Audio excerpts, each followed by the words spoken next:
మహిళల కోసం central bank of India ఇప్పుడు మీకు అందిస్తోంది గృహ రుణం అతి తక్కువ వడ్డీ రేట్లకే ప్రత్యేక సెంటు గృహలక్ష్మి. పూర్తి వివరాలకు వెంటనే సంప్రదించండి 18003030. ఆంధ్రప్రదేశ్ ఇరిగేషన్ సలహాదారు ఉన్నటువంటి కన్నయ్య ప్రస్తుతం మనతో ఉన్నారు. ప్రకాశం బ్యారేజ్ సంబంధించినటువంటి 67, 69 కౌంటర్ వెయిట్స్ అయితే అరేంజ్ చేశారు. 70వ గేటుకి సంబంధించిన కౌంటర్ వెయిట్కి సంబంధించిన పనులు కొనసాగుతాయి. కొంత వర్షం కొంత ఇబ్బంది గురి చేస్తున్న నేపథ్యంలో పనులు ఏ విధంగా సాగుతాయి ఆయనతో మాట్లాడదాం. సార్ నమస్తే సార్. సార్ 70వ గేటుకి సంబంధించినటువంటి కౌంటర్ వెయిట్ పనులు కొనసాగుతున్నాయి కదా సార్, దానికి సంబంధించిన వివరాలు. మాకు 70వ గేట్ కౌంటర్ వెయిట్ ఎత్తాలంటే ఇప్పుడు ట్రాఫిక్ డిస్టర్బెన్స్ ఉంది. 10:30 వరకు ట్రాఫిక్ వదిలి అనేక సచివాలయానికి హైకోర్టుకు పోయే వాళ్ళందరినీ వదిలి అనేక బాగా పనిచేయాలని చెప్పారు. అందువల్ల కొంచెం డిలే అవుతుంది. కానీ వర్షం వస్తూ ఉంది. మా వాళ్ళు ఎంతవరకు చేస్తారో చూస్తున్నాం. ఇప్పుడు కంప్లీట్ చేసేద్దాం మధ్యాహ్నం లోపల అనుకున్నాం. ఆ రాత్రి అంతా కూడా పనిచేశారు కానీ ఆ గటర్ కట్ అవుతూ ఉంది.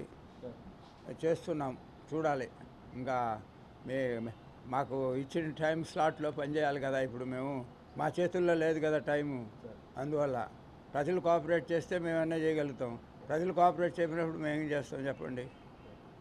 ప్రజలంతా వచ్చి గైడ్ దగ్గర కొట్లాడుతూ వాళ్ళు పోలీసు వాళ్ళు ఆ టైం పెట్టి వదులుతున్నారు స్లాట్లలో. అప్పుడు మేము పని చేయకుండా నిలిపివేయాలి. క్రేన్లు పని చేసేటప్పుడు సేఫ్టీ కావాలి కదా మాకు. అందుకే మేము ఇంకా ఆ స్లాట్లలోనే పనిచేస్తున్నాం. ఇప్పుడు 70వ గేటుకు సంబంధించిన విషయంలో అంటే అది డ్యామేజ్ జరిగిందా లేకపోతే ఏదైనా భవిష్యత్తులో ఇబ్బంది వస్తుందా? ట్రాక్లో వచ్చిందని భవిష్యత్తులో ఇబ్బంది వస్తుందని అది కట్ చేసి తీస్తున్నాం. అది ఎందుకంటే టైం అవుతా ఉంది. ఇరిగిపోయి ఉంటే మేము ఎప్పుడైతే పడేసి ఉంటాం. ఇప్పుడు కట్ చేసేటప్పుడు ఏమవుతుందంటే రాడ్లు కట్ చేయాలి. మిషన్లు లేవు ఇక్కడ, కాంక్రీట్ కటింగ్ మిషన్లు డ్రిల్ చేసి తీస్తున్నారు. నిన్న తెల్లారితో నుంచి మీరు చూశారు కదా. ఇప్పుడు దగ్గరే 10-12 గంటలు పనిచేశారు దాని మీద. మిగతా అంటే 12 గంటలు అన్నీ క్లీన్ చేసేస్తారు. అది ప్రాబ్లం. ఇప్పుడు ఇంకొక గంటలో తీసేస్తారు. ఇలాగ పోలీసులు ఇంకొక హాఫ్ అన్ అవర్ క్రేన్లు పెట్టకూడదని చెప్పారు. దాంతో ఉన్నాం, వెయిట్ చేస్తున్నాం.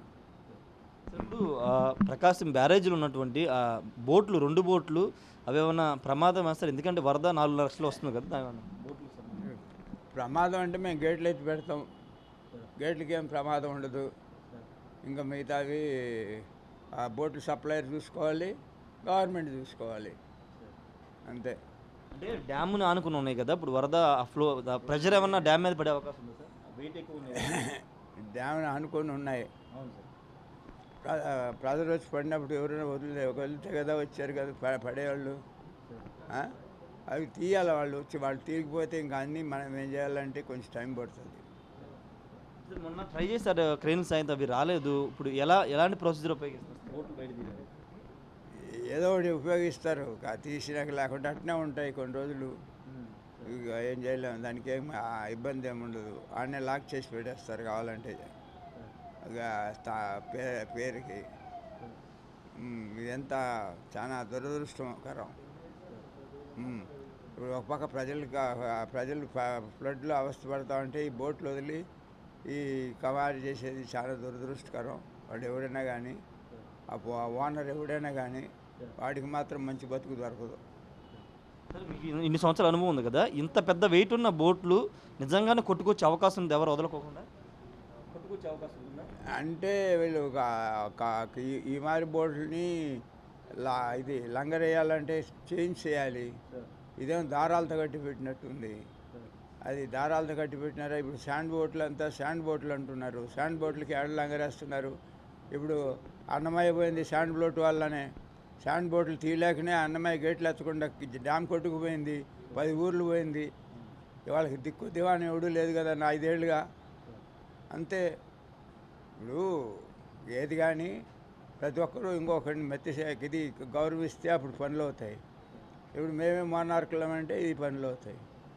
ఇప్పుడు వాడు బోట్ పెట్టుకుని వాడికి స్టేన్ వేసి ఉంటే ఈ ప్రాబ్లం వచ్చి ఉండేది కాదు కదా. డ్యామ్కి ఇప్పుడు 4-5 కోట్లు ఖర్చు ఉండేది కాదు కదా. ఇప్పుడు ఇంతమంది ఇంత అవస్థపడి వర్షంలో పనిచేసేవాళ్ళు కాదు కదా. ఇప్పుడు సొత్తు సంపాదించినోడు వాడు భద్రంగా పెట్టుకుంటే ఇది ఉండదు. ఏమంటే మేము ఏమన్నా చేయగలుగుతాం. ఇంకా స్టేట్లోని చేస్తున్నారు కాబట్టి ఇవన్నీ జరుగుతున్నాయి. మీ ఎక్స్పీరియన్స్ ప్రకారం దీంట్లో ఏదైనా కుట్ర ఉంది అనుకుంటున్నారు సార్? కుట్ర అని నేను చెప్పను. ఎవడు కానీ కడుపు కూర్చున్నాడు ఎవడు వదలడు. ఇంకేదైనా తినేవాడే వదులుతాడు. ఇప్పుడు ఇంతమంది ఇంత అవస్థపడుతున్నారు కదా. ఆ? వాడు ఆ సొంత బోటు ఓనర్ ఎవడైనా కానీ వాడు వచ్చి వాడు బోట్లు తీసుకోవాలి కదా. ఆ? ఎందుకు రాలా? బోట్లు ఎందుకు వెళ్ళాలా? ఎందుకు శాండ్ పెట్టాలా? తప్పు ఇవన్నీ ఎవడైనా పెట్టని. వాడు కుట్రన్నా చేసుకొని కుతంత్రమన్నా చేసుకొని వాడికి మాత్రం సత్యంతో కూడు దొరకదని మాత్రం చెప్తా. అది మాత్రం డెఫినెట్. ఎంతమందిని నేర్పిస్తారండి?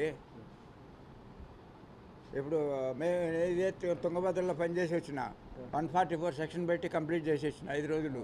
ఒక్కరు రాలేదు, ఒక్కరిని వదలలేదు, మీడియా వాళ్ళని కూడా వదలలేదు నేను. మీడియా వాళ్ళు బయట ఒక తోటలో నుండి చేశారనమాట. ఇక్కడ ఎక్కడ పని చేయని ఎక్కడ వదిలిస్తున్నారు? అందరూ గంటకు ప్రోగ్రామ్ అడుగుతున్నారు కానీ మనం పని చేసేదానికి వదలాలి కదా. ఇప్పుడు ప్రతి ఒక్కరూ వాళ్ళ రైట్స్ ఇచ్చేయాలి. ఇప్పుడు మా రైట్స్ ఏముంది? సేఫ్టీగా పని చేయాలి. మాకు రైట్స్ లేకపోతే మేము ఎక్కడ పని చేసిస్తాం? ఇప్పుడు 6 నెలలు చేసేది 6 రోజుల్లో ఏమంటారు? మరి ఒక్కరోజు ఒక చుట్టుకొని పోలేరు మీరంతా. కొంచెం టైం ఇస్తే మేము పని చేస్తాం కదా. అది లేదు కదా. ఇప్పుడు ప్రజల్లోనూ లేదు, అధికారులలోనూ లేదు, కంట్రోలింగ్ ఆఫీసర్లలోనూ లేదు. మేము ఎట్ట పని చేయాలి? అంటే మన చంద్రబాబు గారు కామెంట్ చేశారు, భవిష్యత్తులో ప్రకాశం బ్యారేజ్కి 15 లక్షలు వచ్చినా ఇబ్బంది లేకుండా డ్యామ్ని మరమ్మతు వచ్చినా ఎంత మేము స్ట్రెంగ్తన్ చేసినా ఇదే మాదిరి ఉంటే కష్టం. కంట్రోలింగ్ ఆఫీసర్ ఏం చేస్తాడు? మీరు ట్రాఫిక్ ఇట్నే పెడితే ఆడ పని ఎట్ట చేస్తారు? ఏదైనా ఎమర్జెన్సీ అయితే మీరు కోఆపరేట్ చేయాలా. పబ్లిక్ కోఆపరేట్ చేయకుండా మేమేం చేయలేం. ఇప్పుడు నాకు ఒక ప్రాజెక్టే కాదు కదా, ఇంకా వేరే అనుకుని ఉన్నాయి. మేము వచ్చి వర్షంలో తడిచి ఇయర్లీ మరి పని చేస్తామంటే మీరు ఎవరు కోఆపరేట్ చేయకపోతే మేమేం చేయాలా? అందుకే వచ్చి షెడ్లో కూర్చున్నాం. చెప్పండి. Thank you sir. ఖచ్చితంగా ఇదే చెప్తున్నారు. కొంత పబ్లిక్ ట్రాఫిక్ ఉదయం కొంత సచివాలయాలు హైకోర్టుకు వెళ్ళే స్టాఫ్ని ట్రాఫిక్ అలౌ చేయడం వల్ల కొంత ఇబ్బందికర పరిస్థితి ఎదురవుతుంది. ఎందుకంటే సమయం ఎక్కువ తీసుకుంటుందని కూడా చెప్తున్నారు. పూర్తిగా ట్రాఫిక్ కంట్రోల్లోకి వస్తే పనులు తొందరగా చేయొచ్చు అని చెప్తున్నారు. రెండోది, ప్రకాశం బ్యారేజ్ సంబంధించిన వచ్చిన బోట్ల అంశంలో ఖచ్చితంగా అన్నం తినేవాడు ఎవడు కూడా ఇలా చేయడు.